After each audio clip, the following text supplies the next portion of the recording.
Track 35.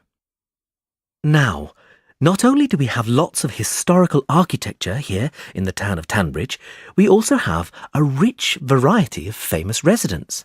Of course, everyone has heard of the famous writers Jim Harman, Anna Collins and Ian Cheriton, or I.H. Cheriton as he is better known. And they have all lived in our small town. In fact, Anna Collins, the celebrated romance novelist, spent all her life in this town. She lived by the town square, where there is a plaque to commemorate her. She died in 1968, and you can see her gravestone in Tanbridge Cemetery. You may know Anna from her most famous work, The Pride of Angels, which won numerous awards and for which she was a runner-up for the Herald Prize in 1950. James Harman also lived here between 1975 and 1990.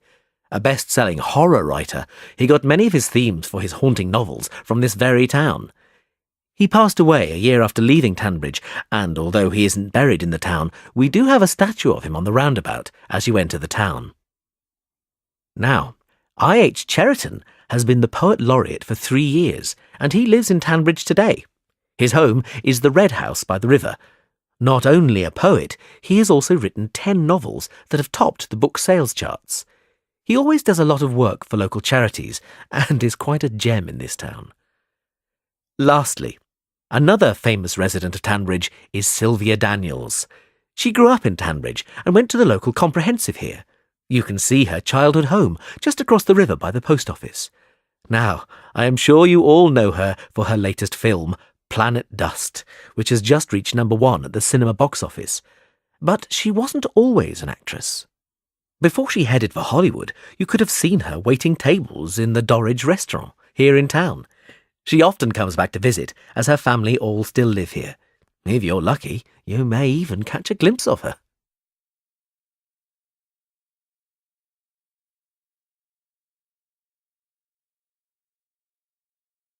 Track 36. Welcome to the latest episode of Film Finest with me, Liz O'Donnell. The films I'll be reviewing in this episode are What Happens in the Night, the new horror film by acclaimed director Jan de Nijberg, and Happy as Larry, a new romance comedy starring Harrison Wyatt and Sonia Smith. Let's start with What Happens in the Night. Set in a convent school in the 1950s, this film tells the story of 2 boys who are haunted by apparitions of monks. The film has the feel of a comic book, as it's shot in black and white with occasional shots of vivid color. De Nijberg, the director, said he wanted some elements to stand out, and he has used color to do it. I would say quite effectively. He claims his inspiration for the film is his own experiences growing up in 1950s Liverpool. A believer in ghosts himself, he thought he saw ghosts in his school years. Ghosts or not, this film is certainly haunting. What Happens in the Night is a film that will scare you. I wouldn't say it's the best horror film to come out this year, but it's certainly shot beautifully. And it's not hard to follow. So, unlike some recent horror films, you don't have to sit in dedicated concentration for 2 hours trying to keep up with a complex plot. An enjoyable film. I would give it 4 stars. In Happy as Larry, Sonia Smith and Harrison Wyatt play 2 people who fall in love but cannot be together because of their families. The build-up to the film has certainly been epic, with gossip about both co-stars in the papers. Rumor has it that Smith and Wyatt aren't the best of friends. In fact, on the set, they barely spoke to each other. I have to say, though, this doesn't come across in the film, and they look like a great couple. Happy as Larry is a move away from the usual films Sonia makes. She is better known for her roles in action films, but she has shown herself to be a capable comedy actress. However, I'm not sure this is the finest film to do it in. Both men and women alike can get something from this film, but the romance angle is overplayed, and the laughs are few and far between. If you want romance, this film is fine, but if you want comedy, I would recommend seeing something else. I would give it 3 stars. Now, there are some new video releases which are gonna be coming out in the next month.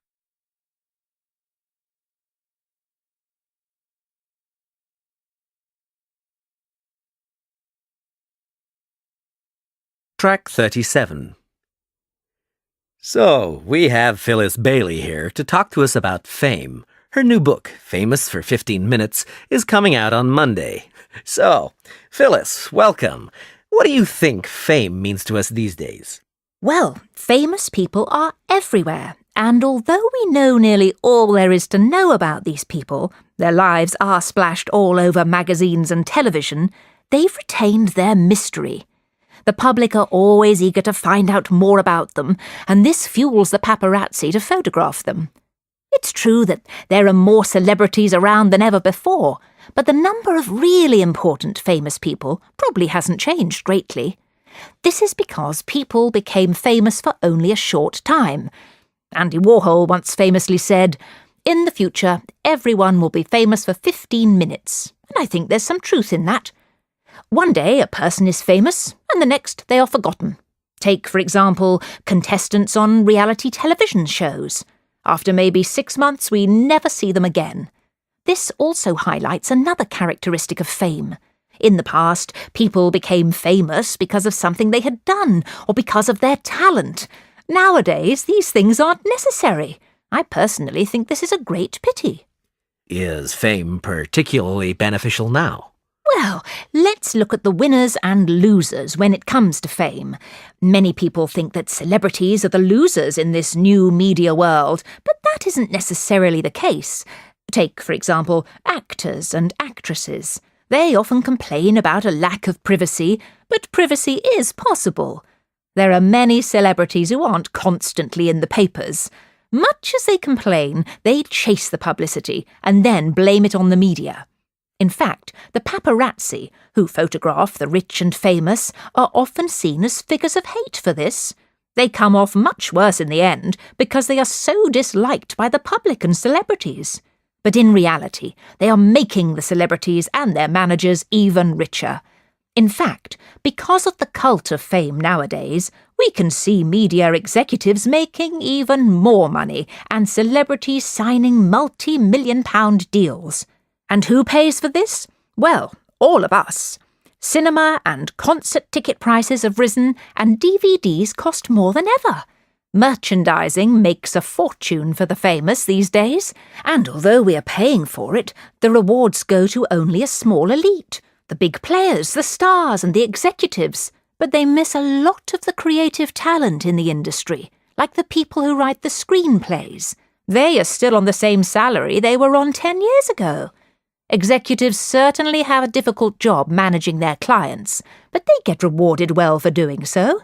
I, for one, think these rewards should be more fairly spread. How could this be done? Are you suggesting?